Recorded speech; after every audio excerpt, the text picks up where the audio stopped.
Hi friends అందరూ ఎట్లున్నారు? బాగున్నారు గదా! నేను గూడా బాగున్నా. మీ సపోర్ట్ ఉంటే ఇంకా మంచిగుంటా. సుత్తారు గదా! మా ఆయనైతే జిమ్‌కి తయారై పోతాండు. ఇక్కడైతే పొద్దున 6:30, 7 అయితాంది. ఇగ ఇక్కడైతే బఫెలో మిల్క్ వచ్చినాయి. అవైతే వేడి జేత్తానా. ఆహ్, జిమ్‌కి పోవడానికి ముందు పీనట్ బ్రెడ్ తినేసి, ఇగ కొద్దిగా కాఫీ తాగైతే ఎళ్ళిపోతాండు. ఇక నేనైతే ఇంటి పని, వంట పని చేసుకొని, పిల్లల్ని స్కూల్‌లో డ్రాప్ చేసి, ఇక ఇంటికచ్చిన తర్వాత మళ్ళా మా ఆయన కోసం సెపరేట్ చేత్తా. అంటే మా ఆయన 9:30, 10 గంటల వరకు వచ్చేత్తాడు. ఇక అప్పటి వరకు నేనైతే మా ఆయన కోసం సెపరేట్ ఫుడ్ చేయాలి. మా ఆయనతో పాటు ఇగ కాఫీ, టీ ఏదన్నా ఉంటే తాగేసి ఆయనైతే ఆఫీస్‌కెళ్ళిపోతాడు. గిట్లయితే ఉంటది. డబల్ డబల్ ఉంటది. పిల్లలని డ్రాప్ చేసుడు, తీసుకొచ్చుడు అంతా నాదే పని. మా పిల్లల కోసమే నేను స్కూటీ నేర్చుకోవాల్సొచ్చింది ఒక 4 సంవత్సరాల కిందట. అంటే మనం ఏమి నేర్చుకోకపోయినా మనకు కొంచెం పెళ్లి గాకముందు భయపడతాం గదా! ఏది సైకిల్ నేర్చుకోవడానికి గూడా భయపడేదాన్ని నేను. అలాంటిది పిల్లల కోసం స్కూటీ నేర్చుకున్నా. కొన్ని దెబ్బలు గూడా తగిలించిందనుకోండి. బాగానే తగిలించుకున్నా. మొఖాలు పలగొట్టుకున్నా, చేతులు కొంచెం చిన్న చిన్నగా దెబ్బలు గూడా తగిలించుకున్నా. అయినా గూడా ఏం భయపడలేదు. ఎందుకంటే పిల్లలు గదా! పిల్లల కోసం మనం ఏదైనా నేర్చుకుంటాం. ఎంత దూరమైనా పోతాం. ఎన్ని కష్టాలైనా పడతాం. గట్లయితున్నది నాది. ఇగ మీకైతే ఇయాల నా ఏమేమి రెసిపీ జెత్తానా, ఏంది అనేది ఈ వీడియో ఎండింగ్ వరకు చూసుకుంటా. నా మాటలు ఇనుకుంటా నాకు సపోర్ట్ చేస్తారని అనుకుంటానా. ఇయాలైతే మీతోని కొన్ని షేర్ చేసుకుంటా. ఇదే ఇక చలికాలం గదా! మనకు చలికాలం వచ్చిందంటే జనవరి ఫస్ట్ అత్తది. జనవరి ఫస్ట్ తర్వాత మనకు సంక్రాంతి అత్తది గదా! ఆ టైంల నాకు జరిగే కొన్ని సిట్యుయేషన్స్, కొన్ని మెమోరీస్ ఉన్నాయి. అంటే బ్యాడ్ ఉన్నాయి అందులో, గుడ్ ఉన్నది. 2 ఉన్నాయి. ఆ 2 మీతో షేర్ చేసుకుంటా ఇయాలైతే. ఇక్కడ చూస్తారు గదా! నేను పాలైతే వేడి చేసుకుంటానా. ఇక్కడ శనగలైతే నానబెట్టుకున్నా రాత్రంతా. అవైతే మనము ఉడకబెట్టుకొని రెసిపీ అయితే చేసుకుందాము. అయితే నాకు బ్యాడ్, గుడ్ 2 ఎందుకు చెప్తానంటే మా చిన్న బాబుది జనవరి 7 బర్త్‌డే. అయితే ఇగ అప్పుడు అంటే జనవరి 7కు మా బాబు పుట్టిండన్నా గదా! అంటే బర్త్‌డే గదా! అప్పుడు అంటే నేను డెలివరీ నాది, డెలివరీలో అయిన కష్టాలు అంటే మెమోరీస్ గుడ్, బ్యాడ్ అనేవి మీకైతే ఈరోజు షేర్ చేసుకుందాం అనుకుంటానా. ఎప్పుడు ఈ సంవత్సరమే గాదు ప్రతి సంవత్సరం చలికాలం జనవరి వచ్చిందంటే నేను ఖచ్చితంగా మా చిన్న బాబుయి వాడు పెట్టిన కష్టాలు గుర్తు చేత్తా. వాడు పెట్టిన ఆనంద క్షణాలు గూడా గుర్తు చేసుకుంటా. మా హస్బెండ్‌తోని చెప్తా, మా పిల్లలతోని చెప్తా. వాని వీడియోస్ గూడా చూపించుకుంటా. చూపిచ్చి ఆనందపడతా నేనైతే. ఎందుకంటే నాకు పేరెంట్స్ లేరు గదా! నేను అంటే మనము కష్టపడింది రోజులు మాత్రము మనము ఎన్ని రోజులైనా మర్చిపోం.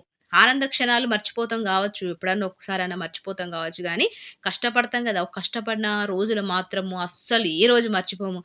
అంతెందుకు మనం యూట్యూబ్ బెట్టినాం. ఈ యూట్యూబ్‌ల మనకు ఫస్ట్ రోజు పెట్టిన వీడియో గుర్తుంటది. మానిటైజేషన్ అయిన రోజు గుర్తుంటది. మనము అంటే మనం పైసలు తీసుకున్న రోజు గూడా గుర్తుంటది. ఎందుకంటే మనం కష్టపడతాన్నాం గదా! కష్టపడ్డది ప్రతి ఒక్కటి అది కష్టపడి సంపాదించిన పైసలే గాని, కష్టపడి ఆనందపడ్డ క్షణాలే గాని, అవన్నీ గూడా అసలు మనం మర్చిపోము. కష్టాలు మర్చిపోము గానీ, సుఖాలనైనా మర్చిపోతాం గానీ, కష్టాల్లో మర్చిపోము. ఇక్కడ జూత్తారు గదా! పిల్లలైతే పాలు తాగేసిర్రు. మా పెద్దోడు రాయిరా అంటే 2, 3 రోజులుంచి హాలిడే ఉంటే రాయకుండా మా స్కూలుకెళ్ళే టైంలో రాసుకుంటాండు. గిట్లయితే ఉంటది మా పిల్లల అది. అయితే ఇంకోటేందంటే, మా చిన్న బాబు పుట్టింది జనవరి 7న. అయితే నాకు డెలివరీ పెయిన్స్ నేనెంతో ఆ రోజులు మరొకసారి గుర్తు చేసుకుందాం అనుకుంటానా. ఎప్పుడు గుర్తు చేసుకుంటా. కానీ మీతో షేర్ చేసుకోలేదు గదా! అందుకే ఈరోజు షేర్ చేసుకుందాం అనుకుంటానా. ఇయాల క్యాప్సికము, ఆలుగడ్డ ఏసైతే కర్రీ చేత్తనా కూరగాయలు లెవ్వని చెప్పి. అయితే ఏమైందంటే నాకు జనవరి 7 తారీఖు మా చిన్న బాబయితే డేటు పుట్టిన డేటు. అయితే అంతకుముందు నాకు ఫస్టు డెలివరీ గూడా మా పెద్దోడు పుట్టింది ఆపరేషనే అయింది నాకు. నార్మల్ ఏం గాలేదు. నాకు పేరెంట్స్ లేరు. మీకైతే తెలిసిందే. ఎంత కష్టం ఉంటది పేరెంట్స్ లేనోళ్ళ పరిస్థితి. అసలు నిజంగా లవ్ మ్యారేజ్ చేసుకుంటాము. మనము ఏదో మనిషి మీద ఇష్టపడతాం. మనిషిని ప్రేమిస్తాం. మనం అతన్ని ఇష్టపడి ఇంట్లోంచి అచ్చేస్తాం. ఆ తర్వాత సిట్యుయేషన్ అంతా గూడా ఫేస్ జేయాల్సింది లేడీసే. ఖచ్చితంగా లేడీసే. ఒంటరిగా పోరాడిన నేను ఒంటరిగా నేను డెలివరీసు నా ఒంటరి జీవితంలో నేను ఒంటరిగా ఎళ్ళిపోయిన. హస్బెండ్ తోడున్నట్టే గానీ బాగా, బాగా అంటే బాగా కష్టపడ్డా. అందుకే నేను చలికాలం వచ్చిందంటే నాకు కొన్ని బాడీ పెయిన్సు కొంచెం హెల్త్ గూడా కొంచెం డౌన్ అయిపోతది. అసలు నేను నీ పెయిన్స్ అంతే గాకుండా మడిమల నొప్పులు ఇవన్నీ గూడా కొంచెం ఎక్కువనే అత్తయి. మంటలు గూడా పుడతాయి నాకు చలికాలం వచ్చిందంటే. ఎందుకు ఏంది అక్క గట్లెందుకైతది గీ ఏజ్‌ల అని మీరు అనుకుంటారు గదా! ఏమైందనేది ఈ వీడియోలో షేర్ చేసుకుంటా. చూత్తారు గదా! ఇక్కడైతే నేను క్యాప్సికమును, ఆలు ఏసి కర్రీ అయితే చేత్తాను. మీకైతే రెసిపీ తెలిసిందే కాబట్టి దీని గురించి ఏం కొత్తగా చెప్తలేను. మీరైతే రెసిపీ చూసుకుంటా, నా మాటలు ఇనుకుంటా, వీడియో ఎండింగ్ వరకు చూసుకుంటా నాకు సపోర్ట్ అయితారని అనుకుంటానా. అయితే నాకు జనవరి 7న మా చిన్న బాబు అయితే పుట్టిండు. ఫస్ట్ డెలివరీ గూడా నాకు నార్మల్ గాలేదు. ఆపరేషన్ అయింది. 16, 17 కుట్లు పడ్డాయి. బాగా ఇబ్బంది అయింది. 20 రోజులు హాస్పిటల్ ఉంచుకున్నారు పెద్దోడినప్పుడు గూడా. అప్పుడైతే మా అత్త నాకు కొంచెం ఉండే. అదెప్పుడైనా టైం వచ్చినప్పుడు చెప్తా గానీ ఆ! ఉండే నాకు అప్పుడు. కానీ సెకండ్ డెలివరీలా ఒకరు మనకు అమ్మ నాన్నలుంటేనో ఒక డెలివరీ అమ్మ వాళ్ళు చూసుకుంటారు. ఒక డెలివరో అత్తమామలు చూసుకుంటారు గదా! నాకు పేరెంట్స్ లేరు గదా! ఫస్ట్ డెలివరీ గదా! అని చెప్పి మా అత్త అయితే చూసుకున్నది గానీ, ఇగ ఎంత చూసుకున్నదనేది ఇగ నేను చెప్పా. ఇగ మా ఆయన అంటే వీడియో చూత్తడు గాబట్టి ఎప్పుడైనా టైం ఉన్నప్పుడు చెప్తా.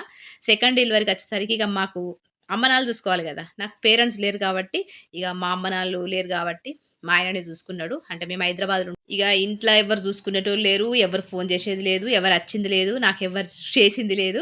9 నెలలు, 10 నెలల వరకు గూడా నేనే మా పెద్ద బాబు అప్పటికి ఫస్ట్ క్లా అంట యూకేజీ చదువుతాండు. వాడిని స్కూల్‌లో ఒక 2 కిలోమీటర్లు నడిసి తీసుకొచ్చేదాన్ని, తీసుకపోయేదాన్ని. వాని ఇంటి పని, వంట పని, వాళ్ళ బట్టలు అప్పుడు వాషింగ్ మిషన్ గూడా లేకుండే. బట్టలు పిండేదాన్ని, చేతులతోనే పిండేదాన్ని. అప్పుడు పని మనిషి పెట్టుకున్నంత ఇప్పుడు గూడా పని మనిషి పెట్టుకున్నంత పైసలు లేవు. అప్పుడు గూడా లేవు. ఒక పని మనిషిని పెట్టుకున్నంత రిచ్ జీవితం అయితే గాదు. అప్పుడైనా, ఇప్పుడైనా. ఇగ చూత్తారు గదా! ఇక్కడైతే పసుపు, కారం, ఉప్పు అన్నీ యేసుకొని మంచిగా కలుపుకొని ఉడికించుకుంటే మనకైతే క్యాప్సికము, ఆలు అయితే రెడీ అయిపోతది. అయితే ఇగ అట్లా 9 నెలలు, 10 నెలల వరకు గూడా మా చిన్న బాబు పెయిన్స్ ఏం రాలేదు. కానీ ఫస్టు డెలివరీ మనకు నార్మల్ గాలేదు గదా! ఆపరేషన్ అయింది గదా! రెండోది గూడా ఆపరేషన్ అయితదేమో అని భయపడ్డాం. అంటే ఆపరేషన్ గావద్దు, నార్మల్ గావాలనుకున్నాం గానీ, అది పాసిబుల్ గాదని జెప్పి అనుకున్నాం. కానీ నాకు ఫస్ట్ అప్పుడు గూడా పెయిన్స్ ఒచ్చినాయి. ఫస్ట్ డెలివరీ అప్పుడు గూడా పెయిన్స్ ఒచ్చినాయి. కానీ ఆపరేషన్ జేయాల్సొచ్చింది సివియర్‌గా. రెండో అప్పుడు గూడా అంటే సెకండ్ డెలివరీ గూడా మా చిన్న బాబు అప్పుడు గూడా నాకు పెయిన్స్ ఒచ్చినట్టే ఒచ్చినాయి గానీ, ఆపరేషన్ వరకు పోయినాం. అంటే నార్మల్ వరకు పోయి ఆపరేషన్ చేయాల్సొచ్చింది. అది ఏందనేది ఈ వీడియోలో షేర్ చేసుకుంటా. చూత్తారు గదా! ఇక్కడైతే ఖర్జూరాలు తీసుకొచ్చిండు. నిన్న బయటికి పోయిండు. బయటికి పోయి ఆళ్ళ దోస్తులతోని పోయి ఎక్కడెక్కడో తిరిగి చార్మినార్‌కి పోయి ఇగ రంజాన్ వస్తాంది గదా! ఇంకొక నెలైతే, 2 నెలలైతే అని చెప్పి తీసుకొనైతే వచ్చిండు. ఎవ్రీ ఇయర్ అయితే గిట్నే తీసుకొత్తడు ప్రతి సంవత్సరం. ఖర్జూరాలయితే మంచిగున్నయి. 3 కిలోలది ఇది. ఎంత పడ్డదో తెలవదు నాకు. 750 ఎంతో అన్నాడు. 3 కిలోలున్నది. మంచి క్వాలిటీ ఉన్న ఖర్జూరాలు. అయితే ఇగ జనవరి 6 తారీఖు నాకైతే పెయిన్స్ అచ్చుడు మొదలుపెట్టి నడవరాలే అస్సలు నడవరాలేదు. నడవరాకపోతే మా అత్త వాళ్ళకు ఒకరోజు ఆ రోజే జేషినాం పొద్దున. జనవరి 6 తారీఖు ఫోను జేత్తే వాళ్ళు సాయంత్రం వరకు ఇంటికచ్చిర్రు. వచ్చిన వెంటనే నేను బురకేసుకొని ఇగ మేమందరమైతే వెళ్ళినాం. ఒకరోజైతే అబ్జర్వేషన్‌లు చేసిండ్రు. ఆ రాత్రంతా అబ్జర్వేషన్‌లు చేషిర్రు.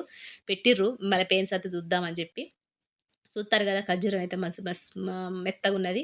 ఇక్కడైతే కర్రీ అయితే రెడీ అయితాంది. అయితే ఇగ అట్లా తీసుకెళ్ళిర్రు. ఇగ మా ఆయనొచ్చిండు, మా అత్తమ్మొచ్చింది, మా మామయ్య వచ్చిండు. హాస్పిటల్‌కి పోయినాము. 6 తారీఖైతే పెయిన్స్ వచ్చినాయి. రాత్రి ఏదో ఇంజెక్షను అబ్జర్వేషన్ చేద్దామని జెప్పి చేషిర్రు. పోయిన తర్వాత నాకేదో ఇంజెక్షన్ గూడా ఇచ్చిర్రు. ఆ తర్వాత ఏమైంది ఖతం. 7 తారీఖు నాకు పెయిన్స్ లేవు. ఏం లేదు. రాత్రంతా వెయిట్ జేసిర్రు. కాలేదు నాకు. 7 తారీఖు అవుడుతోనే ఇగ 10 గంటలకు అందరికి ఒక 10, 15 మందికి ఆపరేషన్ ఒక అరగంటలో, గంటలో ఆపరేషన్ జేసి పంపిత్తార్రు. ఇగ గట్లనే నాకు గూడా ఇగ నాకు ఆపరేషనే మళ్ళా అని జెప్పి అనుకున్నా. నాకు ఆపరేషన్ అయితుందన్న భయం కన్నా నాకెవరు జూసుకుంటరు, నన్నెవరు జూసుకుంటరు అని జెప్పి భయం ఎక్కువుండే. ఎందుకంటే మనకు ఆపరేషన్ అంటే నార్మల్ అంటేనో ఒక 2 రోజులలో, ఒక రోజులో అప్పటికప్పుడే లేచి కూసుంటాం. మన పని మనం జేసుకుంటాం. కానీ ఇక్కడ ఆపరేషన్ గాబట్టి ఫస్ట్ డెలివరీ అప్పుడే నేను మస్తు కష్టాలు పడ్డా. మళ్ళా సెకండ్ డెలివరీలో చూసుకోవడానికి ఎవ్వరు లేరు. ఎట్లరా బాబు అని మస్తు భయపడేదాన్ని. భయపడ్డట్టే అయింది. చూత్తారు గదా! ఇక్కడైతే ఇగ శనగలైతే ఫ్రై చేసుకుంటాను. బ్రేక్‌ఫాస్ట్‌లో అయితే మంచిగా రెసిపీ అది చేసి పెడతా మా ఆయన కోసమైతే. అయితే ఇగ అట్లా అత్ ఆపరేషన్ అయితే అయింది. అంటే 10:45కు మా చిన్న బాబు అయితే పుట్టిండు. ఆపరేషన్ అయింది. మళ్ళా ఆపరేషన్ అయింది. ఇగ నేను ఆపరేషన్‌కు సైన్ పెట్టేషిన. ఇగ నాకు మళ్ళా బాబు పుడితే కష్టం అని జెప్పి. మళ్ళా పాపో, బాబో ఎవరు పుట్టినా గాని నాకు చూసుకోవడానికి లేరు గదా! ఎవరు చూసుకోవడానికి లేరు. మళ్ళా 2 ఆపరేషన్స్ అయినాయి గదా! అని జెప్పి నాకిష్టం లేకుండే. కానీ ఇగ మా ఆయన గూడా చూసుకోవడానికి లేరే, మా అమ్మ గూడా చూసుకోదు. నీకు తెలుసు గదా! అని జెప్పి మా ఆయన చెప్పేసరికి నేనైతే సైన్ పెట్టేషిన. మా ఆయన గూడా సైన్ పెట్టిండు. కానీ ఆహ్, మా మా అదృష్టమో మరి అది దురదృష్టమో గాని ఆపరేషన్ చేసే టైంలో నన్నైతే అడిగిర్రు. పిల్లలు పుట్టకుండా ఆపరేషన్‌కి సిగ్నేచర్ పెట్టినావా అమ్మా అని అడిగిర్రు. పెట్టిన సారు అన్నా. సరే మరి మేమైతే ఆపరేషన్ జేత్తలేము అన్నాడు. అనుడుతోని ఎందుకు సార్ అని అన్నా. చూత్తారు గదా! ఇక్కడనైతే నేను శనగలేసుకున్నా. అయితే ఎందుకు డాక్టర్ అని అడిగిన. అడుగుడుతోనే లేదమ్మా మీ ఆయనని చేయించుకోమను. నీకు కొంచెం ఆరోగ్యం బాలేదు గదా! అని జెప్పి అన్నాడు. అరే! ఎందుకు ఆరోగ్యం బాలేదు? నేను బానే ఉన్నా గదా! అని జెప్పి నేననుకున్నా. కానీ ఇగ మేమైతే జేత్తలేము. మీ ఆయనని చేయించుకోమను. లేకపోతే మేమైతే జెయ్యము. చెత్తలేమని జెప్పి ఇగ డాక్టరయితే అన్నాడు. ఇగ నేననుకున్నా ఒకవైపు ఆనందంగున్నా, ఒకవైపు బాధగున్నా. ఎందుకంటే మళ్ళెవరు డెలివరీ జూడాలిరా బాబు అని జెప్పి నేను ఒకవైపు బాధపడతాను. ఒకవైపు ఇద్దరు మగ పిల్లలే గదా! ఆడపిల్ల పుడతదేమో ఈసారి అందుకోసమే దేవుడే అట్లా కాకుండా ఆపరేషన్ గాకుండా హెల్ప్ జేషిండేమో అని మస్తు ఆనందపడ్డా. అయితే ఆనందపడ్డ తర్వాత విషయం అక్కడ ఏమేం ప్రాబ్లమ్ అయిందనేది మీకు జెప్తా. ఇక్కడ జూత్తరు గాని అంటే మిర్చి పౌడరు, ఉప్పు, చాట్ మసాలా అన్నేసుకున్నా. అయితే ఇగ ఆపరేషన్ అయింది. ఆపరేషన్ అయిన తర్వాత 10, 45 నిమిషాలకు మా చిన్నోడైతే పుట్టిండు. నా చేతి మీద రాసిర్రు. టైమ్‌తో పాటు, డేట్‌తో పాటు రాసిర్రు. మస్తు ఖుషిగా నేనైతే ఇగ ఆపరేషన్ అయిందన్న తర్వాత మనకు బాధ కన్నా బాబు పుట్టిండన్న ఆనందం ఎక్కువుంటది కదా! మనకి ఎంత పెద్ద ప్రాబ్లమ్ ఉంటది. మన ప్రాణాలు తెగించి పిల్లల్ని కంటామన్న విషయం తెలిసి కూడా మనం ఇష్టంగా పిల్లల్ని కనడానికి ముందుకొత్తాం కాబట్టి హ్యాపీగానే ఫీల్ అయినా. ఇగ ఆ తర్వాత కష్టాలు మొదలైనయి. చూత్తారు గదా! ఇక్కడైతే శనగలైతే రెడీ అయిపోయినాయి. ఇగ మా ఆయన 10:30 అయితాంది. ఇగో గిప్పుడు చాయ్ తాగుతాను. గిట్లుంటది మా ఆయన ఆఫీస్‌కి పోయే వరకు నాకు ఇంట్లో పనే ఉంటది. అందుకే నాకు వీడియోలు తీసుడు, పెట్టుడు గూడా లేట్ అయితాంది. ఇగో గీన కోసమే నేను ఇంట్లో అందరిని వదులుకొనొచ్చి కొన్ని సంవత్సరాలు కష్టాలు పడి ఇగో ఇప్పుడు సప్పుడేకుంటాను. అంటే ఆనందంగా ఉంటానని చెప్పలేను. పడతాన్న కష్టాలు. కానీ ఇగ ఎప్పుడు కష్టాలల్ల ఉండి ఇగ అలవాటయిపోయింది నాకు. చూత్తారు గదా! గిట్లయితుంటది ఆఫీస్‌కెళ్ళిన తర్వాత ఇల్లయితే. అయితే ఇగ ఈ ఆపరేషన్ అయిపోయింది. ఇగ 15 రోజులు హాస్పిటల్‌లో ఉంచుకున్నా. జనవరి 7 తారీఖు పుట్టిండు గదా! ఇగ మనకు సంక్రాంతి అత్తది గదా! నాకైతే కుట్లయితే మస్తు ఆరలేదు. ఫస్ట్ అప్పుడు గూడా కుట్లు ఆరలేదు. ఇగ సెకండ్ అప్పుడు గూడా మళ్ళా కుట్లు ఆరలేదు. ఎందుకంటే చలికాలము దాంతో పాటు నాకు సరిగ్గా 17 కుట్లంటే ఒకటి కాకపోతే ఒకటి ఆరకుండా ఉంటది కదా! గట్లయితే ఆరకపోయేసరికి నన్ను ఉంచుకున్నారు హాస్పిటల్‌నే. అందరు నాతోని ఆపరేషన్ చేసుకున్నోళ్ళ 10 మంది వరకు ఉన్నోళ్ళందరూ ఎళ్ళిపోయిర్రు. ఇగ నేనొక్కదాన్నే ఉన్నా. మా అత్తయ్య గూడా లేకుండే నాకు. నా ఆపరేషన్ అయిపోయిన తర్వాత మనకు ఏదో మంచి, చెడు కొంచెం ఏదన్నా ఆన్ జేయడానికి ఇవి ఉంటారు గదా! మనకైతే తోడుగా. అమ్మనో, అత్తనో ఎవరో ఒకరు. నాకెవ్వరు లేకుండే. మా ఆయన గూడా లేకుండే. మా అత్త లేకుండే. ఎందుకు లేరు ఏందన్నది మీకు గావాలనుకుంటే నేను వీడియో జేత్తా. అదో పెద్ద కహాని.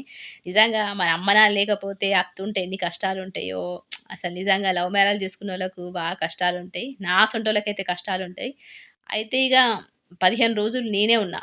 నాకెవ్వరు తోడుగా లేదు. గోళీలు గావాలన్నా హాస్పిటల్‌ల ఇంకా మా చిన్న బాబుకు జాండీస్ గూడా వచ్చినాయి. అప్పుడు చలికాలం గాబట్టి ఇంక జాండీసు దాంతో పాటు ఎండచ్చుడు లేదు. ఇగ నైటంతా గూడా ఇంక్యుబేషన్‌లో పెట్టేటోళ్ళు మా బాబును. 2, 3 గంటలు పెట్టేటోళ్ళు.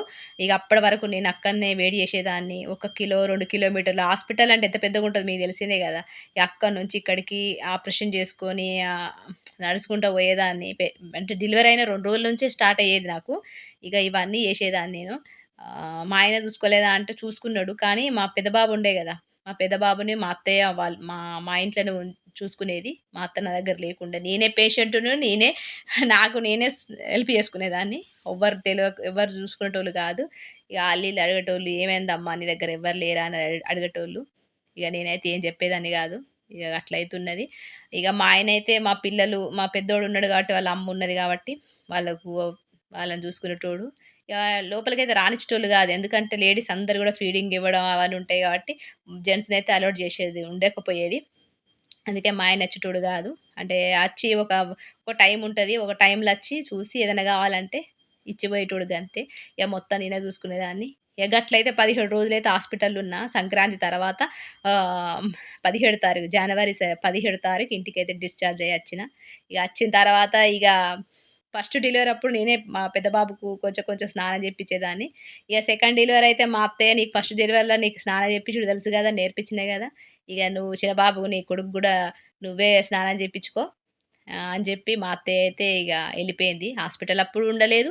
నేను అంటే హాస్పిటల్ నుండి డిశ్చార్జ్ అయిన తర్వాత ఒక రోజుకే ఎళ్ళిపోయింది. పనుందని జెప్పి ఇగ మా అత్త, మా మామ ఇద్దరు ఎళ్ళిపోయిర్రు. ఇగ మా పెద్ద బాబుకు స్కూలుకి పంపించుడు, మా చిన్న బాబుకు స్నానం జేపిచ్చుడు అంటే 17 డేస్‌ల డెలివరీ అయిన 17 డేస్‌కే మా చిన్న బాబుకు స్నానం జేపిచ్చిన. చెవులో దూది పెట్టుకోలేదు, నడుముకేం పట్టి కట్టుకోలేదు, సరైన ఫుడ్ తినలేదు, బాగా చల్లగా వెదరు, ఫీడింగ్ ఇవ్వడం, సరైన ఫుడ్ తినక, ఎక్కువ పని జేయడం వల్ల బాగా వీక్ అయిపోయినా. ఇప్పుడు నడుము నొప్పైతే డేంజర్. ఎక్కువ సేపు కింద కూసోలేను. దాంతో పాటు బట్టలైతే నాకు కింద కూసోని అసలు బట్టలు పిండనే రాదు. ఆహ్, కింద కూసొని ఏదన్నా కడిగి చేసినా కూడా కట్ చేసుకోరాదు. అంత నొప్పిలేస్తది. ఎక్కువ సేపు కూసుంటే అది. ఇగ గట్లయితే నొప్పిలేస్తది. అంటే అప్పుడు చెప్పేటోళ్ళు లేకుండే. నా వయసు చిన్నదే, మా ఆయన వయసు చిన్నదే. మా అత్త ఫోను చేసి కూడా గిట్ల పెట్టుకో కాటన్ను ఇట్లా పట్టి కట్టుకో ఫ్యూచర్‌లో ఇట్లా అయితదని చెప్పి ఏం చెప్పేది కాదు. మాకు తెలవదిగ. అంతే ఇగ అట్లనే అయిపోయింది. ఫస్ట్ డెలివరీ గట్లనే అయిపోయింది. సెకండ్ డెలివరీ గట్లనే అయిపోయింది. ఇగ అప్పటి ప్రాబ్లమ్స్ ఇప్పుడు ఫేస్ జేత్తానా. అందుకే నాకు చలికాలం వచ్చిందంటే బాగా భయమైతది. మళ్ళా జనవరి వచ్చిందంటే మా బాబు పుట్టిన రోజు గాబట్టి మంచిగా ఆనందమేస్తది. ఇగో గిట్లయితున్నది. ఖచ్చితంగా మీరు లవ్ మ్యారేజ్ చేసుకుంటే ఒకవేళ మీకు ప్రెగ్నెంట్, డెలివరీ తర్వాత ఏం జేయాలో తెలవకపోతే ఖచ్చితంగా యూట్యూబ్‌లో కొట్టండి. ఇప్పుడు మంచిగా చూపిత్తారు గానీ అప్పుడు యూట్యూబ్‌లు ఎక్కడుండే. యూట్యూబ్ లేకుండే, ఫోను లేకుండే, ఏమి లేకుండే. మంచి మంచి ఫుడ్ తినండి. నాకు చెప్పేటోళ్ళు లేక ఇప్పుడు మా ఆయన డ్రై ఫ్రూట్స్ అవి ఇవి అప్పుడు బలంగా లేవని జెప్పి ఇప్పుడు మంచి మంచి ఫుడ్‌లు మంచి మంచిగా తినిపిస్తాండు. ఆహ్, ఎంతైనా అమ్మ, నాన్న లేకపోతే నిజంగా బతుకు గిలాంటి కష్టాలొచ్చినప్పుడు మాత్రం నిజంగా ఎందుకు బతికినంరా అనిపిత్తది. మస్తు ఘోరంగా బాధపడ్డా. అందరికి టిఫిన్‌లు తీసుకొచ్చి చికెన్‌లు, మటన్‌లు డెలివరీ అయిన పేషెంట్‌లకి ఇత్తా అంటే నాకు ఒక్కరు కూడా నాకేం తీసుకొచ్చి ఉండేటోళ్ళు గాదు. వాళ్ళే పెట్టిన ఫుడ్ తినేదాన్ని. హాస్పిటల్ పెట్టిన ఫుడ్ అందుకే నాకు చలికాలానికి, ఈ జనవరికి, సంక్రాంతికి బాగా కనెక్షన్ ఉంటది. ఇగ గిట్లయితున్నది ఇయాల వీడియో. నాకు కొన్ని గుర్తొచ్చినాయి. అందుకే మీతో షేర్ చేసుకోవాలనిపించింది. ఇగ రేపటి వీడియోలో అయితే కలుస్తా. ఉంటా మరి.